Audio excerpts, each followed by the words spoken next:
Okay, so hi, I'm Genevieve, and my presentation is on Sustainable Goal 11.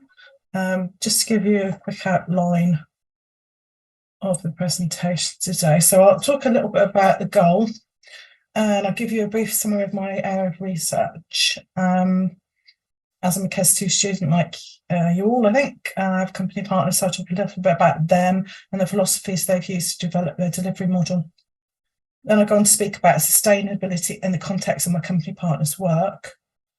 So basically, so the animation won't work on this, but never mind, doesn't really matter. So Goal 11 is about making cities and human settlements safe, inclusive, safe, resilient and sustainable. Okay, so I think one thing we need to bear in mind is community can be both healthy and unhealthy.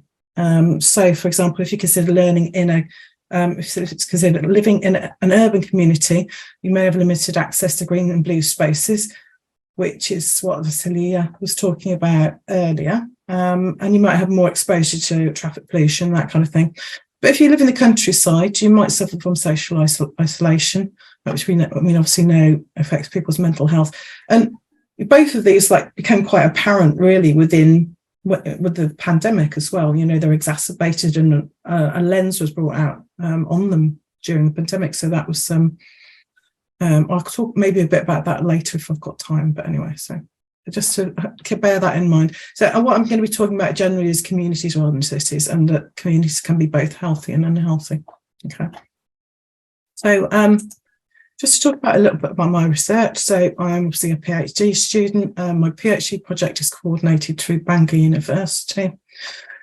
I have a company partner who is Community Interest Company, or KIC, and they're based in Flintshire, and they're called the Community Wellness Company, or CWC, and they provide a social prescribing type service to vulnerable people. So if you haven't come across social prescribing before, it is a community-based delivery model for health. Okay, so the idea is that where people have either non-medical needs, non-medical health problems, for example, social isolation or something like that, or they have certain medical conditions that may respond to a non-medical environment, such as depression, type 2 diabetes, cardiovascular disease, high blood pressure, that kind of thing. And these activities can be helped by attending activities within the community. That's the idea. So, say, for example, if you're socially isolated, perhaps you join an arts club, or you go to a yoga class or something like that. If you have type 2 diabetes, you might join a gym, that kind of thing. So it's about, if you like, constructing health in the community rather than having a medical alternative, such as antidepressants or antihypertensives or something like that. So my remit is to evaluate this model that the CWC produce, and to do that I'm using a couple of different methodologies that I'm combining, and the first of these is realist synthesis and evaluation. If you've never come across this before, if you have come across this before, it's Pawson and Tilley's type of realist synthesis and evaluation. If you've not come across it before, then you won't worry about it being Pawson and Tilley, because you wouldn't know that there are any others. But it's combined with a social return on investment, which is a health economic perspective that looks beyond, if you like, the ordinary value that is created within an intervention. So, for example, an ordinary intervention, you might calculate the cost in terms of time used or the drugs involved and that kind of thing. With social return on investment, you actually can't calculate the social capital as well. So this will be things like reduction in socialisation or increasing community and that kind of thing. So it looks to put, if you like, a financial value on that, so it can be used in social accounting. The combination of these two methodologies actually gives me this research question of, for the Community Wellness Company, sorry, that's it, should be CWC. It's what works for whom, under what circumstances and why, and what social value does it add? So what works, why does it work, and what's the social value of that? So that's how the research is designed to work. So going back to my company partner organisation, this impacts on the sustainability aspects and the community aspects, which I'm going to talk a bit about background. So what they've done is they've taken a number of pre-existing models and used the ideas to construct their delivery model. Some of these you might be aware of, some you may have actually used in your own research. So the first of these, or perhaps the oldest, if you like, is the medical model versus the social model. So this basically works on the principle that the majority of people in society are medicalised to some degree. We have screening that you're supposed to attend, and if you don't, you're negligent. You have behaviours that you're supposed to take part in. If you don't, then you'll get ill and it's your own fault, and that kind of thing. Social model moves away from that and says, well, actually, say, for example, in terms of disability, people are actually disabled by society, not by their condition itself. So say, for example, if you're a wheelchair user and you want to go to a job interview and it's in a building without a ramp, then you can't get in the building, and therefore you're disabled by your environment, not actually by your physical disability as such. So that's one aspect of it. And that's actually quite an old model that I remember learning about at university in my undergraduate degree. So, but it sort of is the background to a lot of the principles used. The second one, also quite an old model now, is Maslow. So Maslow has a hierarchy of needs, which we'll come on to in a bit.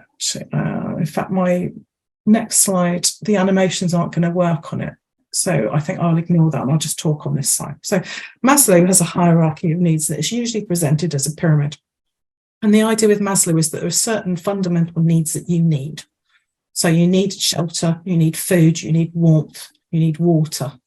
And if you don't get those, you'll die. So basically the bottom of the pyramid is these fundamental needs that we need for survival. And as we go up the needs, it's things like safety and love and affection and that kind of thing, until we get to the top, which is self-actualization. This is sort of like kind of the more cerebral functions of the brain. So this would be job satisfaction and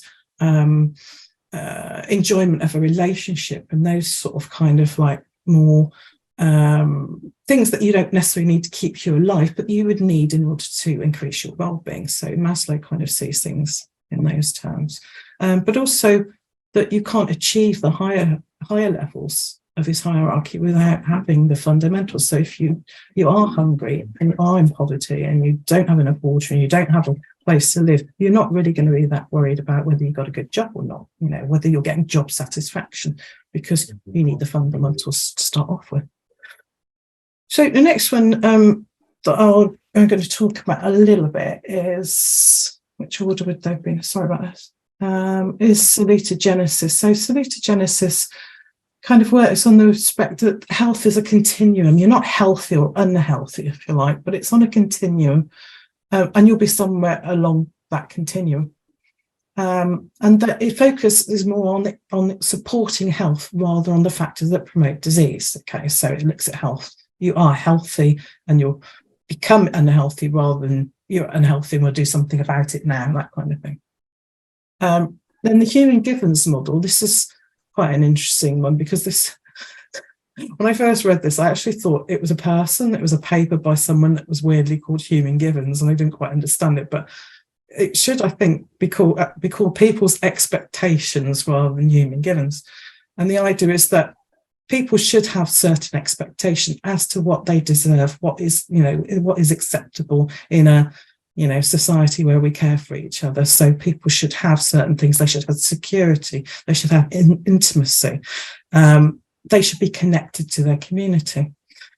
So the model theorises we have innate resources built within us to enable to meet our emotional needs, but sometimes genetics or environment prevent us from being able to address our needs. So that's where the therapy, if you like, is a kind of therapy that they form from it, comes in.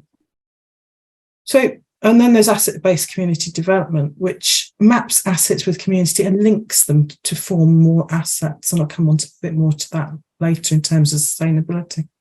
So although there are many elements to these models, there's a lot in there. What they all have in common is a move away from thinking of disease and how to cure it, and thinking in terms of maintaining and creating health through community. See, and this is my really pretty slide that I can't really show you properly, so I do apologise.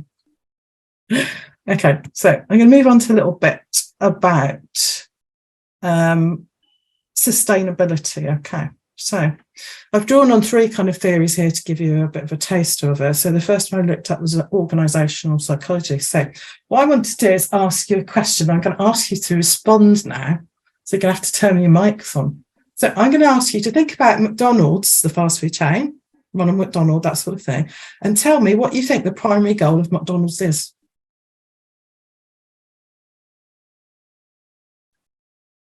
Selling product. Okay. Yeah, money, making money. Okay. Anything else? That'll do. That's fine. Right. So it could be, someone could say, well, it's to make burgers. Their primary goal is to make burgers, isn't it? Right. Okay. Yeah. Okay. It is. But really, that's probably not why Mr. McDonald, it actually was those brothers, wasn't it, that took it global. But anyway, that's probably not the reason why they do it. They probably just didn't do it in order to make burgers. Okay.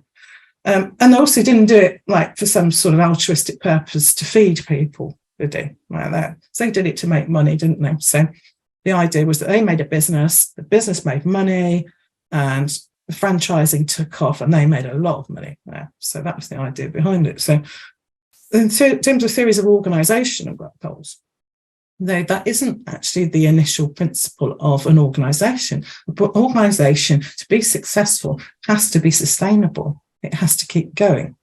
Because if it doesn't work. And that's what happened initially when Mr. McDonald set it up. It wasn't a particularly good business. It was all right, but there was only one outlet or two outlets. So in order for any organisation to be successful, according to organisational psychology principles, it needs to be sustainable. So the primary goal is sustainability, okay?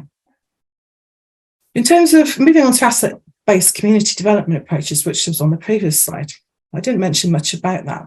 But the approach behind that is that in order for an approach, which in this context will be an intervention, in order for that to be successful, it needs to be created by members of a community, or at least maintained by the members of the community. So the idea is that external agencies can instigate the model or plug gaps identified by the asset mapping, but the model itself will be sustained by the community.